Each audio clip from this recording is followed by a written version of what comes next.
9명이 숨지고 8명이 다친 이번 광주 붕괴 사고는 또 안전불감증이 불러온 인재였습니다. 박진영의 출근길 인터뷰, 오늘은 이영주 서울시립대 소방방재학과 교수를 만나 광주 참사의 원인과 재발 방지책 짚어봅니다. 서울소방재난본부에 나가 있는 박진영 기자 나와주시죠.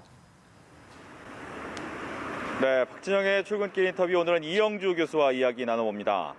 안녕하십니까? 네, 안녕하십니까? 네, 광주 건물 붕괴 사고 원인에 대한 조사가 계속 진행 중인데 현재까지 원인은 어떻게 보고 계신지요? 예, 지금 어제 오늘 알려진 사항들로 종합을 해본다면 실제로 공사 철거하는 과정에서 안전조치라든지 이런 부분들이 충분하지 않아서 붕괴된 것으로 보이는데요.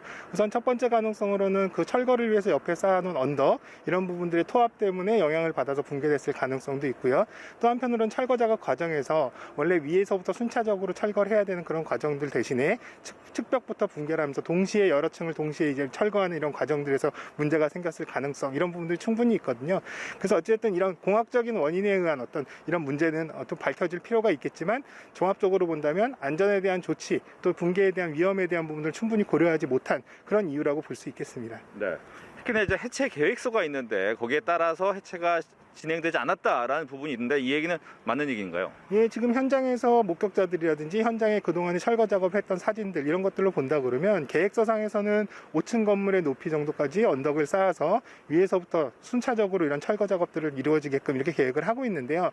현장에 지금 현재 높이 언덕은 한 3m 정도, 3층 높이, 그 3층에서부터 5층에서 4층 이런 부분들을 직접 철거하는 이런 과정들이 이루어졌거든요. 이렇게 본다면은 사실은 계획서에 나와 있는 절차라든지 방법에 따라서 철거가 정상적으로 이루어진 것은 아닌 것으로 그렇게 확인이 되고 있습니다. 네.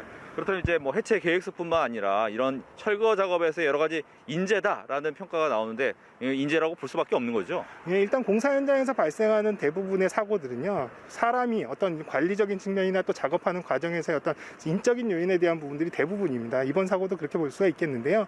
우선 이렇게 인도에 바로 접해서 도로에 바로 접한 이런 좀 위험성이 높은 이런 현장이라면 사실은 충분한 안전 조치 이런 부분들이 필요했을 텐데 사실상 현장의 감리도 지금 현장에 있지 않았다고 확인이 되고요. 또 그 주변의 안전 조치라든지 이런 부분들도 충분하지 않은 것으로 확인이 돼서 이러한 부분들에 대한 책임 이런 부분은 좀 피하기가 어려울 것으로 보입니다. 네.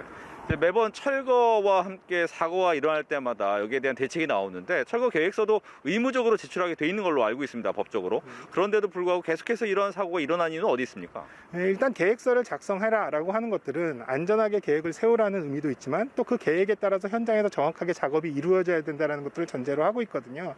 다만 이제 계획서를 작성할 때 이런 부분들이 충분히 안전한 절차와 방법으로 계획이 되었는지도 확인이 될 필요가 있고 또 이런 계획서들을 현장에서 안전조치 하에 진행이 되는지를 확인해야 되는데 이러한 부분들이 감독하는 측면이나 또 현장에서 작업하는 측면에서 충분히 확인되지 않고 이루어지지 않았다는 점이 문제거든요. 그래서 앞으로 이제 공사 현장에 관련된 부분들은 뭔가 꼭 책임성에 대한 부분들을 관리하는 측면 혹은 또 이런 작업자 측면 이런 부분들 충분히 서로 크로스 체크가 가능하게끔 안전 조치를 좀 더 확인할 필요가 있겠습니다.